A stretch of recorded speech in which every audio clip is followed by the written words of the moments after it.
はようございます。おはよう日本語です。最近月に数回仕事で一緒になる男の人がいます。会話をすることもなく、もう1ヶ月半が過ぎました。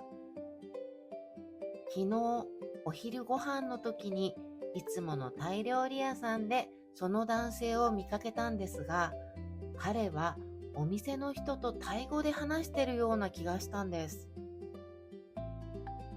聞き間違いかなと思ったんですけど、会議室に戻った時に、さっきタイ語で話してませんでしたかと聞いてみました。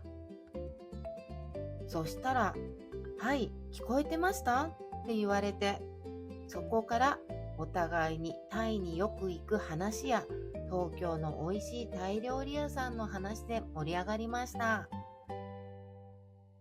いつも同じ会議室で顔を合わせているのに、たったこれだけのことで一気に距離が近くなるって、コミュニケーションの力ですね。憂鬱な会議ですが、次回が楽しみになってきました。短いので、もう一度繰り返して聞いてみてくださいね。また明日。バイバーイ。